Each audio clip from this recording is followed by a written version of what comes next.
So with that, I want to introduce Jay Jackson with, is it Genie Group? Genii. Genie Group. That's going to share and wow us with what he's got going on. I don't know if I'm going to wow you or not. Yeah, you will.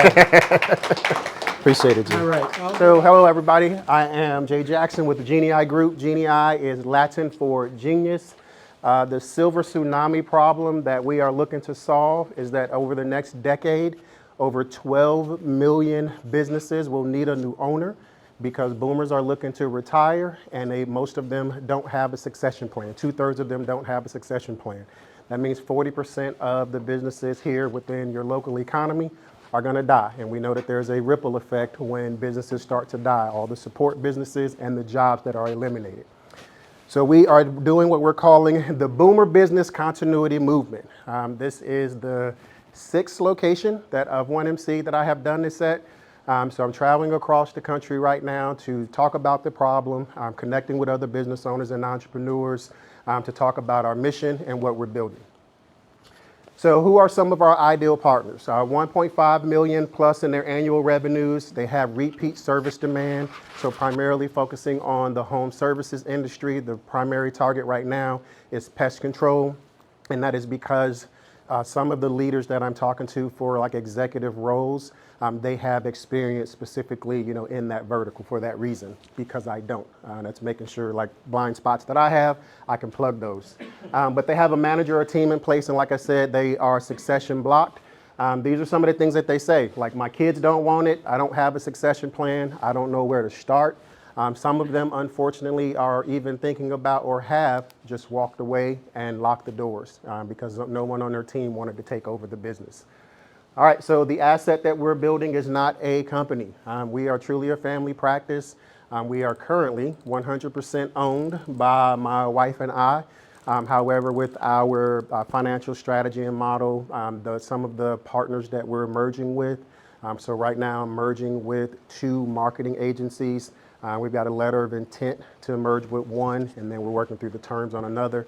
But that basically just allows for me to have a stronger infrastructure so that as we go out and buy the businesses, I've now got a team behind me who have actually, proven it in the marketplace and have businesses there on their own to be able to help us deliver on like the marketing, the sales, the branding, the website management, and things like that. So again, centralizing marketing, sales, and leadership, and then our ultimate goal is to sell the portfolio company in 5 years with a $2.5 billion enterprise value. Why I see this problem clearly, so Air Force veteran, I've been basically putting together systems and teams for the last 26 years since I got out of the military. Never stationed in Florida at all, but used to live in Tampa and trying to get back to Tampa as fast as humanly possible. But went from 18-hour days to 5-hour days in my own agency, and so my primary focus is that infrastructure, that back end of the business, the systems, the processes, the automations. How I ended up here when I got out of the military, like a lot of us, late nights, early mornings, trying to figure it out, YouTube videos, podcasts, you name it, I've done it all. But I knew at some point I've had to connect myself with people who are a few steps ahead because they've already failed and failed and failed, and they can help accelerate your results. And so I've created this thing called the Catalyst System. We focus on 5 key areas, so lead generation and sales, client delivery and fulfillment, team and operations, automations and artificial intelligence, and leadership and accountability, because we know the business is only going to go as far as the leadership team. This slide's not done. So I will give my number out real quick and my email address. We weren't able to get the updated slide in that has my number and everything on it, but it is acquisitions@thegeniigroup.com, GENII group.com. And then the biggest constraint that we're currently facing right now is just capital, right? So banking relationships, private lenders, individuals who are high net worth individuals who are looking to deploy capital somewhere so they can get a return. That's just the biggest, constraint that I'm focusing on right now. I'm playing president and CEO role, but I am currently looking to hire a CEO and a COO so that we can basically remove me as the bottleneck within the business, because when we get ready to sell it, that's the first thing one of the investors are going to look at is, is the founder still involved in the day-to-day operations? So, did I make it under Yeah, 6 yeah, minutes? perfect, that's great. Thank you. And definitely see a big need for this. I run into this a lot with business owners that, you're familiar with the cash flow quadrant, Robert Yes, sir. Kiyosaki. Yes, sir. So, and we've talked about it here quite a bit, that you have the people that are self-employed that think, hey, I'm running this business, it's making $1.5 million a year, and I want to sell it, but there's no assets. They don't recognize that they are their only asset. Right. And that's the problem. So this is a big need. So are you you're looking to buy the company, turn it around, and then sell the end unit after you're done? Is that? The entire platform, Right. not just the individual business. Okay. So the idea is to not, we're focusing primarily on pest control right now, again, because that leadership team that I have in place, they have experience with buying and selling businesses in the pest control space. So that's why we're starting there, but eventually we'll go like to HVAC, into plumbing, other service business or verticals within the service industry. Okay, that's great. Any other questions? Okay, Rod? And you got one down here next. Oh, Sean, go ahead. This is outstanding. Thank you. I'm not kidding. So we talked a little bit earlier. You are already way ahead of everybody else, as far as I'm concerned, because you are already thinking about the future. You are replacing yourself. Yes, sir. In this, you are making yourself dispensable. That's one of the most important thing. And other thing, you know exactly what they are doing, why you are doing. So we talked about it. I want to spend some time with you and help you out on this. Okay? Okay. Thank you. Amazing. Golden opportunity. Thank Can't you. believe it. Okay. Yes, sir. Thank you.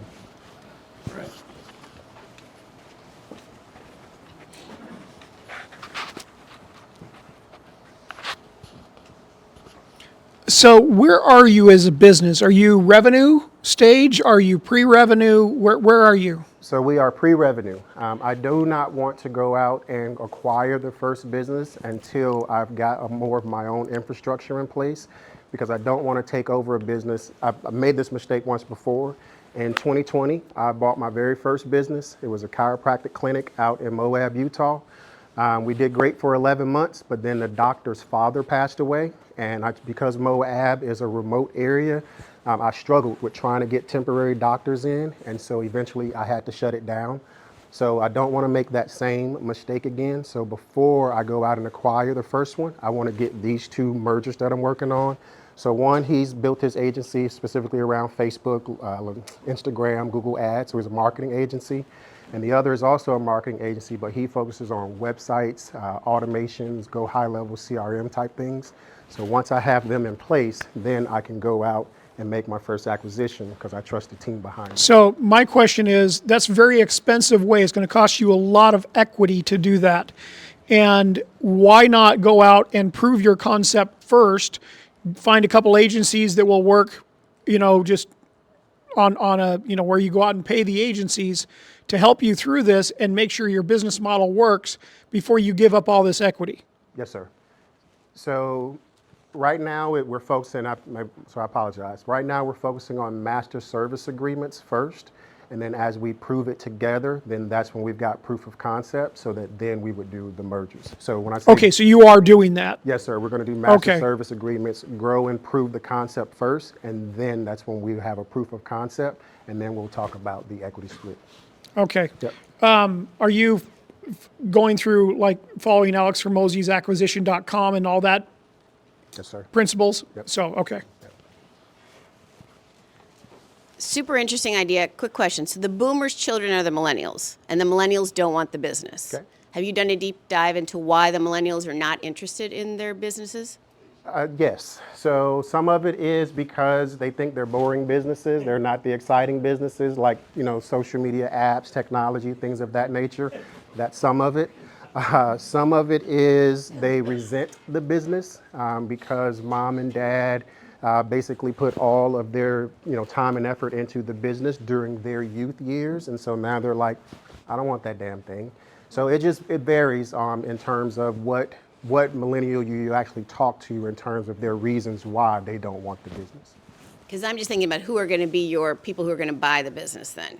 Are you you know what I mean? So you're going to want to sell these businesses, right? Yes, ma'am. And then who's that clientele? So that's private equity at that point. Okay. So because of the target that we're looking to go after, it's going to be some bigger boys who are going to be looking to acquire what we're looking to acquire. So right now, I have not identified exactly like who those firms are just yet, but the idea is to have one, if not two, of those firms on our board so that they can basically tell us, here's what you need to do, or here's how you could build it, because that's the customer. That's who I want to build it for. And you're building a large portfolio of companies. Your plan is to Yeah, so buy multiple companies and sell them all together. yeah, sell the whole pot all together.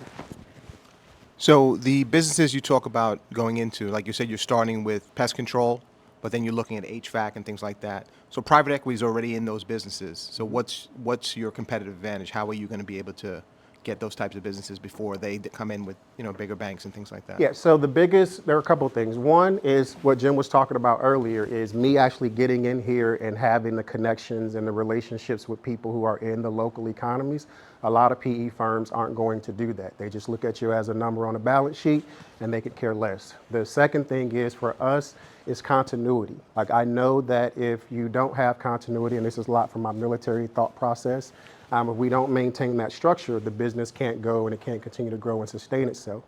And because I am still a veteran, I still love our country as well. We got to protect the local businesses and not let the big boys come in from the outside and strip all the money out of the local economies. So my thought process is to make sure that all of the businesses have basically like a training program, and we've got to connect with some of the economic development people in those local communities to start creating that pipeline so that we can keep the jobs and everything in the local community. So that's our second differentiator.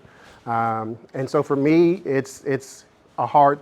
I'm not going to stand up here and make it seem like I've got it all figured out and everything is in place. But we're doing everything we can to go out there and differentiate ourselves and win the battle.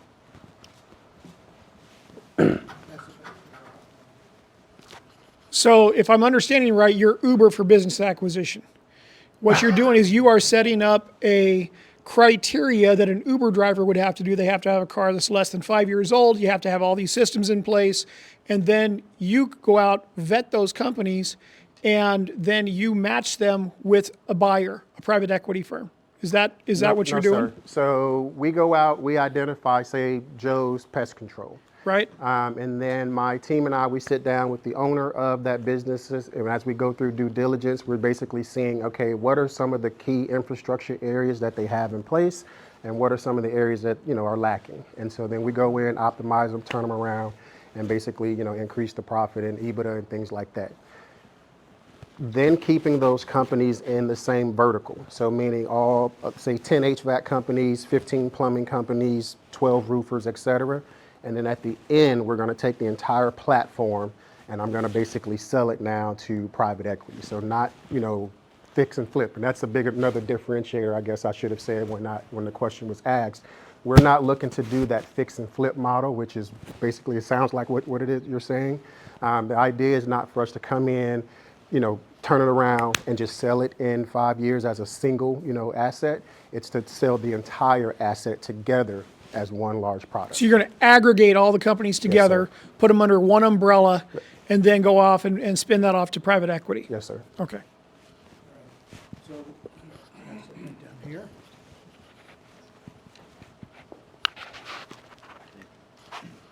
Hi, Jay. You were talking about, so when you buy the companies and there's a master services agreement, what do you do to keep the people there? Meaning, like, I had an eye doctor, and all of a sudden a company came in, just similar to what you're doing, come in, they buy everything, and then everybody gets run off. So then the next thing, I'm like, we go in 6 months later, a year later, I'm like, where's everybody? They're like, well, new management, new this. I'm like, well, then I want to leave because my doctor's not there, and now they're at another practice. And then the second part of the question, is it similar to when you said that you're involved, and I had to look him up, is it like the guy Marcus Lemoyne or Lemoy that would go into a business? Yeah, that he would go in and basically say, hey, I'm going to be a 51% owner, but we're going to do it my way to get you out of debt. It's like your way got me, your way got you here, my way is going to get us out. Yes, but I probably use a different language. No, so the idea is not, again, not to strip the company of its assets. So one being the human capital asset, right? If we don't make sure that the people are taken care of, then to me, it's just a waste, right? And so my thought process is not for us to go in and strip it of assets, flip it, turn around, and just get rid of it. So that's the sale that we have to go into these companies, and we got to make it, right? And not just, sell them on your job is safe and secure. We got to actually mean it, right? And that's where the integrity part of us, making sure that we keep that in our mind as the team is starting to grow, that the job is not for us to go in here and say, what got you here won't get you there. We'll use a little bit more finesse with it, I guess, in the language. But we just want to take it to the next level, get it to the next generation of ownership so that they can take it from there. So on the same vein, you come in to a business that's been established, they're doing $1.5 million, and typically a company like that has branding basically around the owner.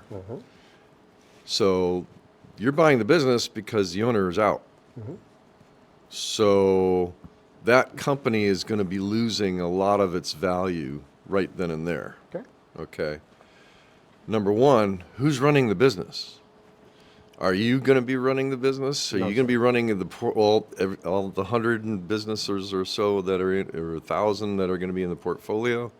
And then how do you prevent, right? Because I've never in my life, and I've seen thousands of these deals, I've never seen it where somebody comes in and buys out a company and they didn't screw up the original business.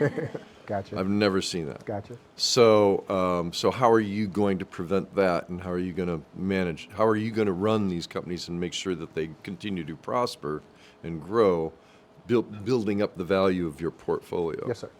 So there are a couple of things. So one thing that we're doing, this is going to probably be the power of 1 million cups. So the story of the business, we have to maintain the story of the business, like why the founder originally started the business and all of the challenges, milestones they went through up until the point that we take over. So there's a young lady who has a company called Better Stay Connected out of Myrtle Beach, met her at 1MC. And so part of that is going to be maintaining the story so that when the owner steps away, we can still say, here's why the company exists. The other part, I think we were talking about like leadership, and at least that's what I was hearing you say, is I'm building out a leadership bench right now, meaning just as many A players as I can possibly find. If you can, like, in the Army, they do this to make sure everybody can hear the point they're making. But if there are A players out there in the room, that's what we're doing right now, is building out our leadership bench so that as we acquire these businesses and we realize, oh, we need a general manager or we need a VP of sales, no problem, we can go in and plug somebody in. That way the company continues to grow. A lot of the one key area that I want to stay away from is just that solo brandpreneur. If you're just that solo brandpreneur, it's going to be hard, and that's the part you're talking about, because a lot of times it's probably all up here in the head, not documented, whether it's on paper, it might be notebook, kind of paper, but we need to get it, documented. If it's Google Drive, some kind of project management software, so we can get all of that out of the owner's head, get it documented, and then we can take the playbook and go, here you go, general manager, VP of sales, et cetera. Let's take the business to the next level. Okay. All right, pass it. We'll get you in a second. So I have a question. In the beginning, you talked about the boomers wanting to exit. And I know the stereotype is that most entrepreneurs are young, but the facts are that most entrepreneurs, most founders are middle-aged. And that's actually growing in terms of people are much healthier and wanting to continue and starting new businesses at later age. So I wasn't quite sure. I know that slide went pretty quickly. So is your focus really on boomers are all wanting to exit? I know, there was an article in the Wall Street Journal about farming, that not all people want to enter farming. Right. There was a recent article about Right. that. So, but looking at the statistics on demographics, I mean, many of the founders, like Joan Pidell, that's many of the founders are older, and so I'm not quite clear on the part that you're saying as far as is that your focus group, because many of those are starting business, not exiting. Yeah, so all right, so yes, there are still some boomer age business owners who still have a lot of fire inside of them and still want to be in business and stay in the fight. I'll do that again as well. And that's just only because I understand that there's a lot of wisdom and insight that comes with those business owners. And so I want as many of those around me. But it's only, again, our target market is those that want to exit their current business and they don't have a plan in place. Not necessarily a boomer, just someone who wants to exit and doesn't have a plan. Is that correct? No, ma'am. It's specifically boomers because that's our target. The reason being is their motivation is different, right? So someone who, say, my age, I'm only 46 years of age, I'm still in the fight. I'm building business. But someone who is 60, 65 plus, and they're saying, okay, what's the next stage? I don't know what I'm going to do with this thing. Their motivation to sell their business is totally different because they probably got a little less runway on this side than they do behind them. Makes sense. Well, that's great. Thank you so much. Thank you. So what can we, as the Orlando community of 1 Million Cups, do to help you at this point? Yeah, so the biggest challenge right now is just capital relationships. If you know folks who, whether it's bankers, private lenders, high net worth individuals who are looking for an opportunity, just a connection, right? Just a relationship connection. And I'll present the opportunity to them and we'll go from there. All right. Thank you very much. Thank you. Take care, Michael. That was interesting. Pretty cool stuff. And he's spot on. When people are at that point of wanting to sell their business, they have to come to terms a lot of times in the business that he's looking at that they are their only asset and that they really have nothing to sell. And because they haven't either properly maintained and marketed like an email list, things like that. You know, they might have a client base. They might be able to sell it to, in that case, like a Massey's or somebody like that may come in if they've got a big enough book. But otherwise, they come to terms that because they didn't follow advice or do things the right way in early stages, that they don't have a saleable business. So that's something for all of you guys that are like looking at or starting a business or wanting to grow, to make sure that you look at that. You know, you build a business to sell it. So what do you do now? Something that he mentioned was making sure that you have records and process and procedures in place. So great stuff. All right, so I want to introduce you to Richard Day, the Crack Spine Books and Coffee. All right, just right, left, and if you want the pointer. Got it, thank you. Pretty ironic, pretty coincidental. He's talking about the end of a bookstore business, and I'm starting a business. I'm pre-revenue. I am trying to open a used bookstore and coffee shop right immediately adjacent to ORMC. And the location is specific because it's going to be a place where people can go to rest and relax and recharge. And so the business is more a lifestyle business, and I'm hoping to commodify it with books and coffee. I am Richard Day. I helped start a cosmetic manufacturing facility about 6 years ago by building the quality management system. I obtained and have since maintained its ISO 9001, 22716, and 14001 compliance. Brianna, or Bree, is a marketing and public relations manager with experience of building and building startups. Unfortunately, she couldn't make it today because she does have a grand opening on Friday and got a little caught up in that. But she has a lot of experience with working with the tourism board, Florida-based influencers, and other things to impact or increase community impact for startups. So the problem we're hoping to solve is stress. We are immediately this is pictures I took last week at the hospital. As you can see, it is inherently a sterile and uninviting place. This is where I bought a cup of coffee there, and it was not pleasant. It wasn't calm. It wasn't a place to rest and recharge. It is a Starbucks, and not only that, not only is it a Starbucks, it's like a bench, and it's not very good quality Starbucks. So, my solution is there's a 1,700 square foot brick and mortar right across the street, and I mean across the street. It's closer than the parking garage. And my plan is to have a bookstore and a coffee area and a lounge area. And we plan on having recurring wellness, Tai Chi, yoga, and other community driving events, customer driving events that will, in their own right, build the customer base, but that's just going to add to the foot traffic that's already baked into the area.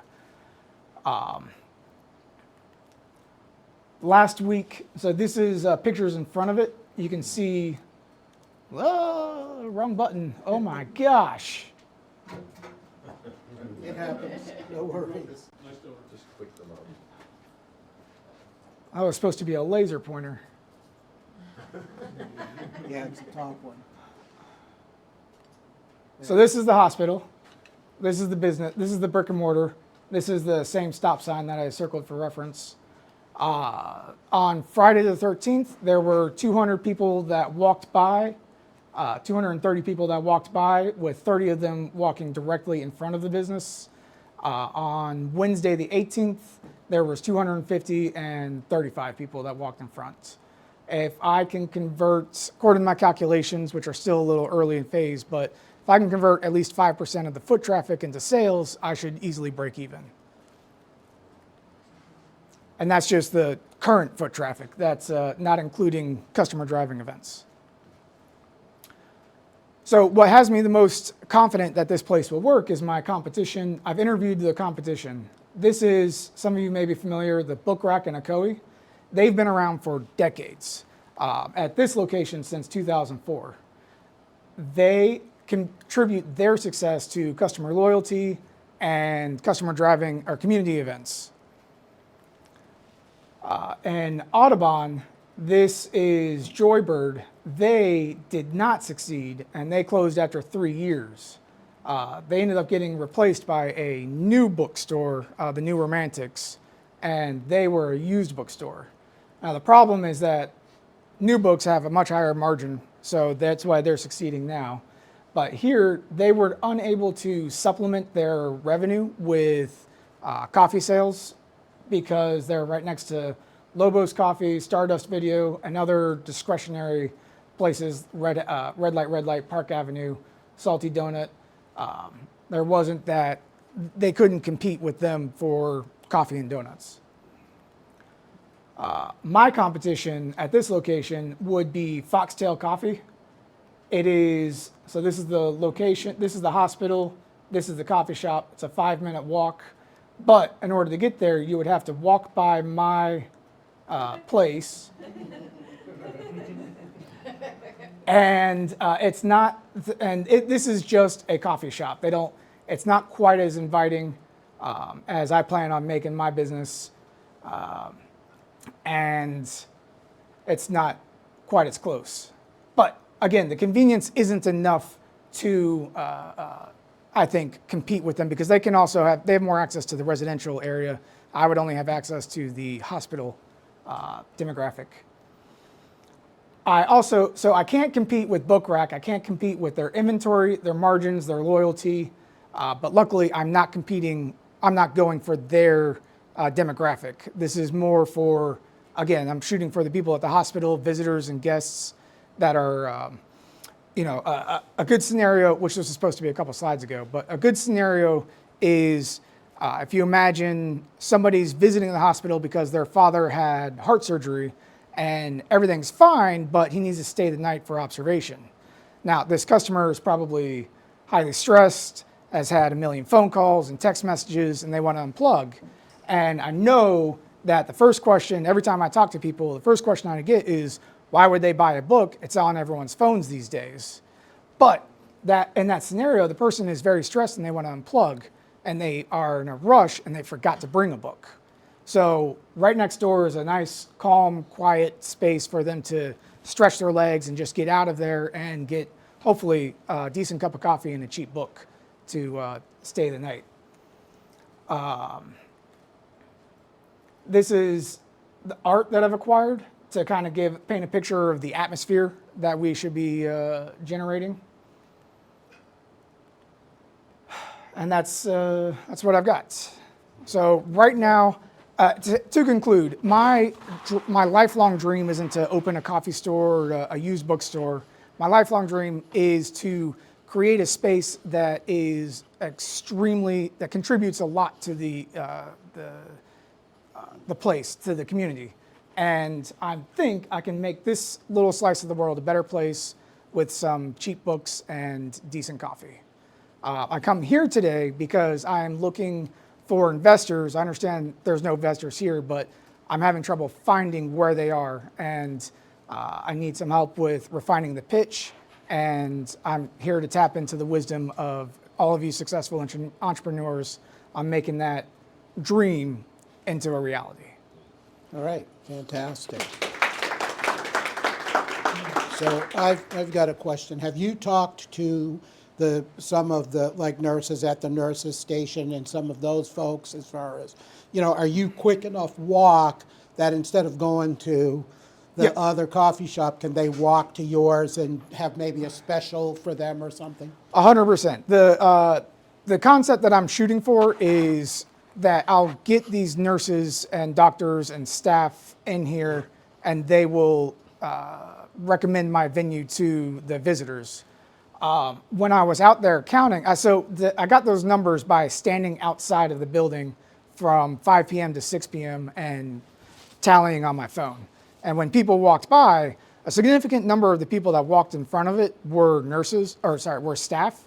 And there was an overwhelming positive response so if there was a coffee and bookshop here, would you come in? They're like, oh, coffee, definitely, absolutely.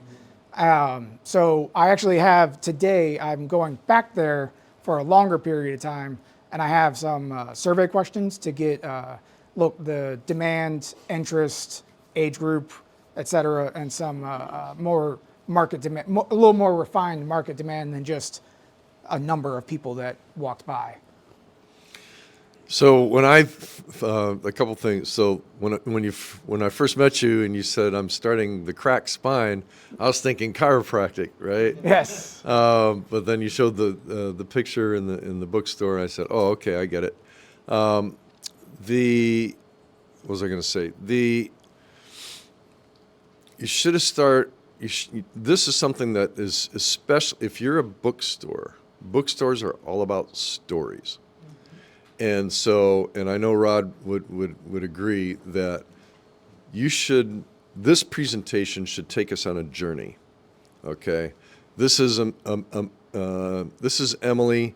She's a mid-level nurse in the facility, and she works 12-hour days, highly stressed, right? Doesn't have 2 minutes to scratch her nose. But every once in a while she'll get, a 45-minute or an hour break or whatever. She desperately needs to have a place to unwind and to generate some recharge and get some respite. This place is closer than where her car is. She can sit there in quiet. She can read a book. She can have a cup of coffee. She can unwind, et cetera, et cetera. That will help you sell this more than anything else. So, especially when you say 200 plus people between 5 and 6 p.m. That's not even shift change. Correct. Right? Shift change is at if 7 you go p.m. there at 7 o'clock in the morning, you're going to see 2,000 people walk by. Yeah. Right. So I, you know, So sell the story, not the numbers. And a well, pitch.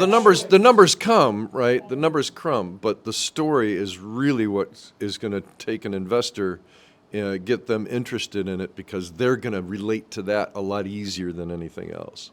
Understood. Okay. Yep, exactly. Good point. Your intention is good. The way you are going is the wrong way going. Customer dictated. You have to do the customer discovery first. The customer. Discovery, it's called. That's where Discovery. it starts, not you. Okay, that's fantastic with the way you are going about it. Here, Isabel is managing ICOR. They teach that customer discovery from day one. Okay. Customer tells you, then you decide how to go about it.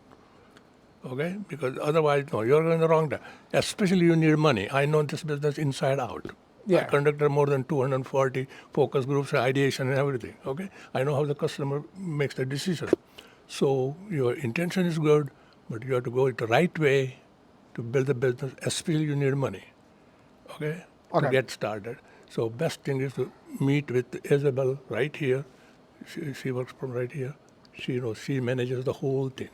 She will Okay. put you in her program. Within 6 months, you will be expert, and then you can go from it. Okay? Speak with Isabel about customer Yeah, discovery. absolutely. I will help you connect with you. Okay, I appreciate that. Yeah, good. Thank you. All right.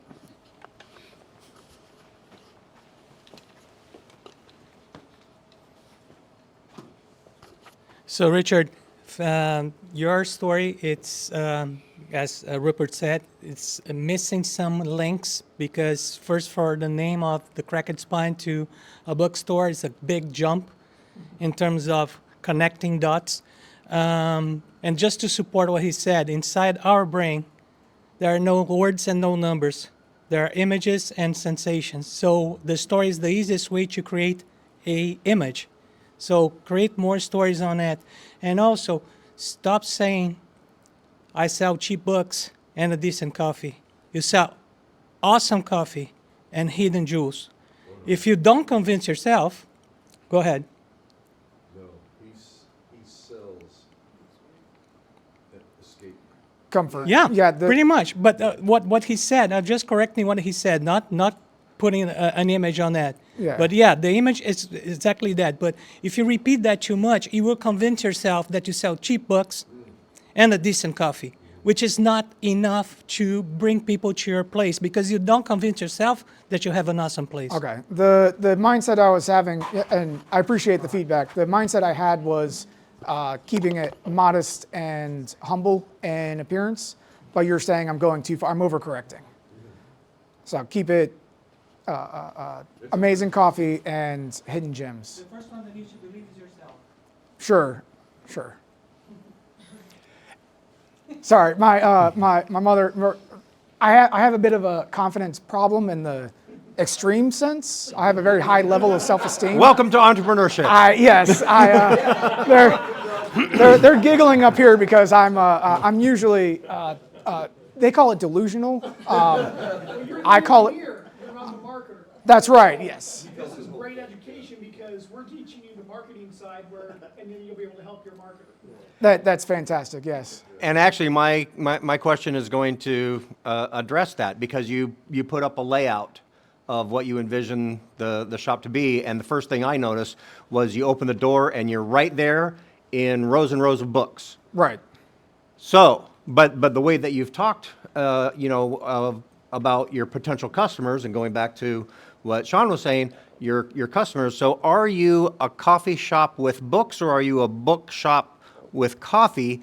And you want to make whatever that is for the bulk of your customers as frictionless as possible. So, if it's you're the place for them to come and have a cup of coffee and relax with books, then you want to make it very, very easy for them to get the coffee and then feel welcome to hang around. Sure. If you're a bookshop, then you want to. But I just noticed from the layout, Yeah. from an engineering kind of standpoint and a design standpoint, that created just a huge amount of friction right away, walking right in the front door. Yes. So the idea, so the question comes from, I had to answer it from two different perspectives. The business side, it's a coffee shop with a bookstore. From the customer perspective, I'm hoping to it be a bookstore with a coffee shop. No, you can't have two of them. I You've got to focus on the one. So the business is a place for comfort. It's an experience, and I want them to experience a cozy place. That's all you sell. And that's all I sell. But I commodify it with the coffee. The coffee is going to be the biggest revenue generator. So they're there for the escape. They're there to get away from the EKGs, the doctors, the emails, the things. You saw the pictures earlier. You don't want to do that at a place that has to get sandy wiped every 30 minutes to meet compliance with hospital regulations. You know, That's an easy challenge, you know, or an easy comparison. But when someone walks in the door, what is the first impression that they're going to have? I'm hoping that they'll smell. So I'm hoping that they'll smell the coffee and the books. I'm sorry. All 5 senses. All 5 senses. Yeah, so they'll see used books, which is comfortable. They'll smell coffee. They'll smell the books. They'll hear people murmuring, talking about buying cups of coffee and whatnot. They'll see the art on the. Hang on, I repeated. What were the 5 senses? That see, smell, hear. They'll hear.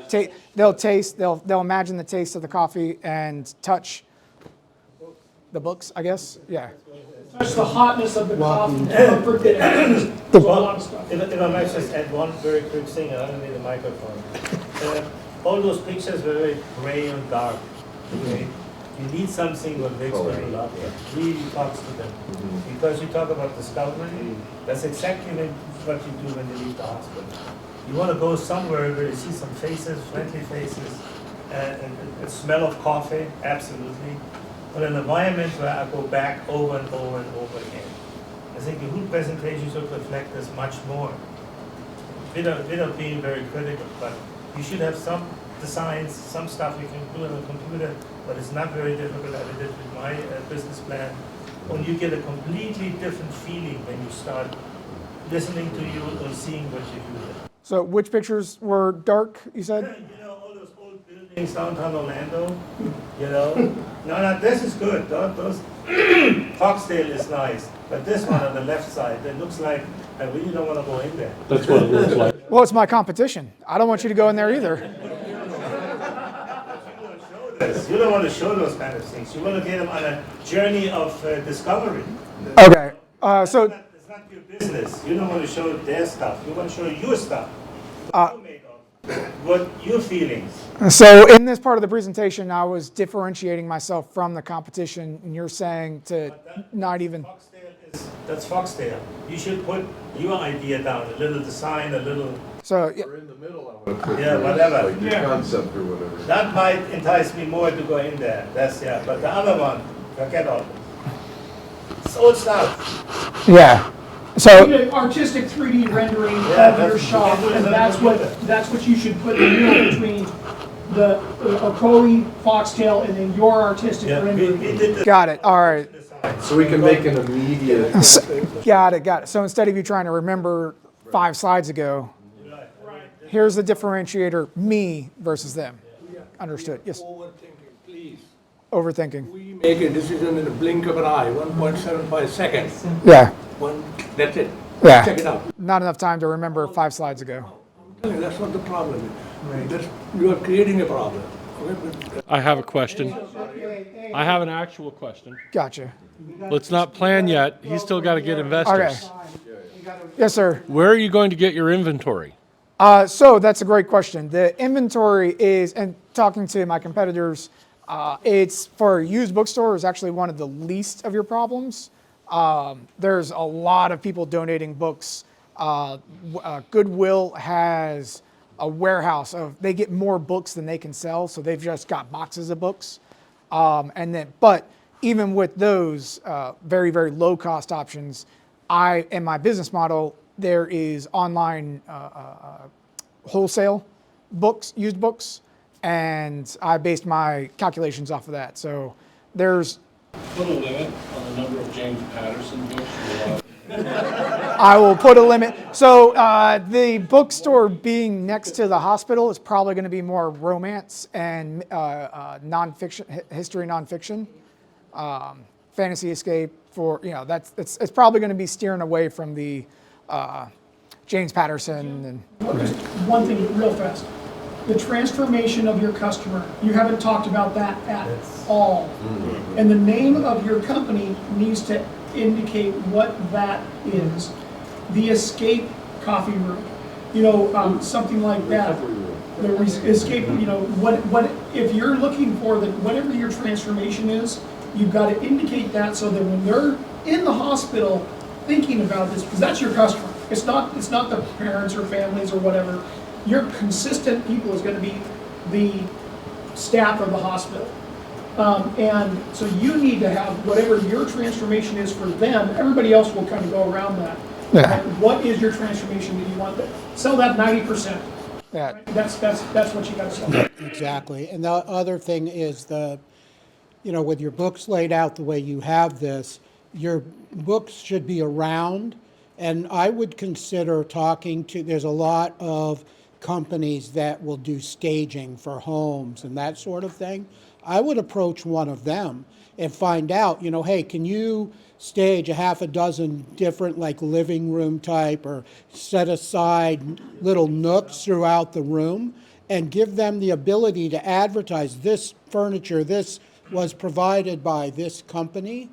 Now they're getting some free advertising. They're willing to put stuff in there, but you're making it like you're hearing here. It's an escape, all right? It's a way to relax. So the cafe area is definitely going to need a lot of furniture. Yeah, absolutely. You want to, if you're talking what you're talking about, you want to make this like I'm walking into my living room. I'm walking into a place where I can come in, I can unwind, I can relax. Escape the have hospital. a cup of coffee. Exactly.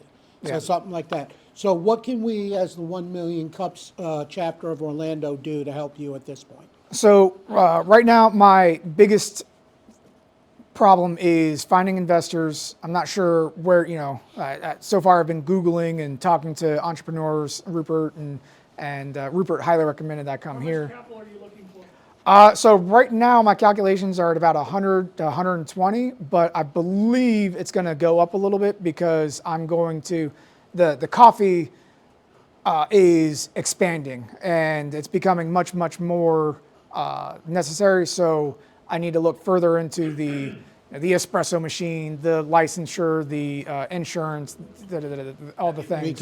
We can help you with that. I do not have a coffee. There's people that I'm talking to, a couple around town. Yes. That's what I'm hoping is that I can get a collaboration and they can pay half the rent and then give me like 10% of the revenue or some kind of agreement. Work out something with Peter. He'll do something like that. And starting a business is double your expectations. Yeah. Sure. So that is already double, but I think I might have to double again. All right. So Thank you. Thank you very much.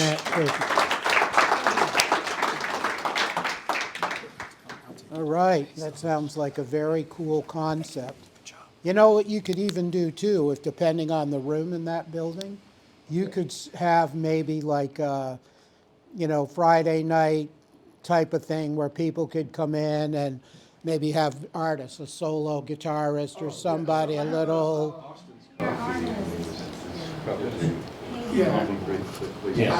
So.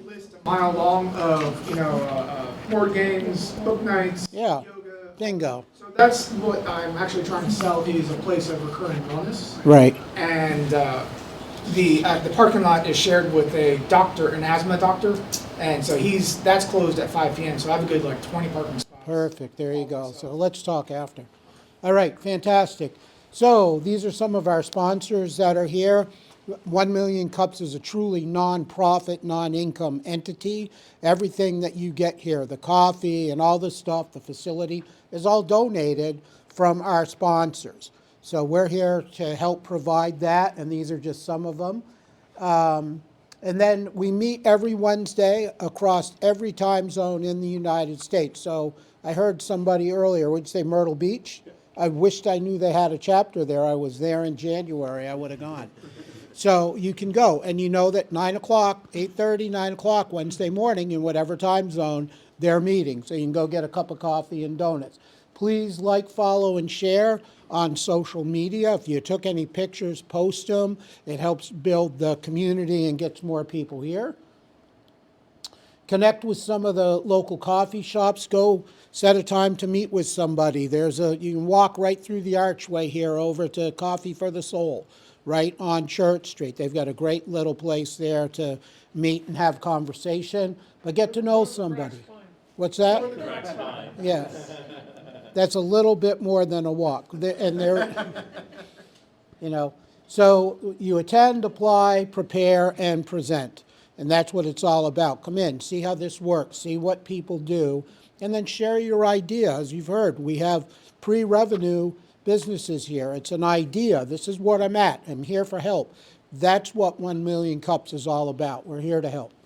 Why do you want to present? Because you have marketing and brand awareness, which is exposure. It gives you practice and growth, right? You said I don't speak, but it gives you practice and growth, right? Create strategic partnerships, get to know somebody that can help you, hiring and retaining talent, and of course the get to know you experience. Rupert, I didn't put your slide in, but you want to mention, because we were behind time with tech difficulties today. So, thank you all for coming to 1 Million Cups. This is what I've been doing this for a long time. Orlandopreneur, who here is familiar with Orlandopreneur? Been to our events? Okay. So, we created Orlandopreneur to help create real impact, positive impact into the entrepreneur and startup ecosystem here in Central Florida. And we just passed our 5-year goal of 5,000 members in 38 months. And we're averaging, thank you, and we're averaging around 150 people per event. And at these events, though, it's more of the experience than anything else. We want we create impact. So people come here, they come to the events, they meet joint venture partners, they get clients, they start businesses, they do all kinds of things, they get advice and so on and so forth, and they develop relationships. And so that's what we're all about. And every one of our meetups has a learning component, because let's face it, we need to know what we need to know, and with a 95% failure rate, obviously you're not being taught the right things, or enough of the right things, I should say. So our event is the third Monday of every month, and the next one is going to be at the Citrus Club on March 16th. So it's real convenient. You just park in the garage there and come on up, and you'll have a great time. Yep. And the Citrus Club is always well attended, and you find that you will, and I'm not saying anything bad about the people that attend like to Primrose, but you're going to get people that will show up at the Citrus Club that may or may not go to some of the other events, just because it's the Citrus Club. So that's a great thing to do there. So thank you, Rupert, for that. This is our organizers. If you're on the organizing committee, if you have any questions about how do I get registered to present, what do I need to do, or any of that, come see one of us. We'll be happy to help you and direct you through that. And I want to thank you for coming in. If you didn't get to sign in and let corporate know you're here, please scan and let them know that. And then I'll leave you with this closing thought for the day. Mediocrity is an effective and frustrating villain. It is neither crashing defeat nor breathtaking failure, but a slow, soul-sucking poison, a silent assassin. Mediocrity, right? Good is the enemy of great. Think about that. Where do you want to go? And I want to leave you with this too real quick, because Richard made me think of this, but something that is really important for all of us. What business are you in? And it's important that you define that. I had somebody mention the other day when I was at an event talking about Ray Kroc when he started McDonald's. People would ask Ray Kroc, well, what business are you in? And he'd say, I sell hamburgers. And a guy at the bank that he was doing something was talking about it, and he was complaining that he wasn't making any revenue. He had all of these people come in, but he wasn't making any revenue. And the guy went over and he said, "I'm sorry to interrupt. I heard your discussion. And you said you're in what business?" And he said, "Oh, sell hamburgers." He said, "You've got a great business model there. All right? And if you're not making anybody, you're doing something wrong. And I'll tell you what it is. You don't know what your business is." And Ray Kroc looked at him, and they went and had a meeting together. And after he heard him and he talked to him, he said, "You're in the real estate business." He said, "You need to buy the property and lease the building back to the people. That's where your revenue is, and it'll create a reoccurring, ongoing revenue." And that's why we have McDonald's of what we have today, because of that conversation back in the 1950s. So it's important that we all have that discovery with ourselves and talk to somebody, know what business you're in. So with that, guys, I'll leave you back. Oh, one other thing real quick. I just came to my attention on the 11th, so 2 weeks from today.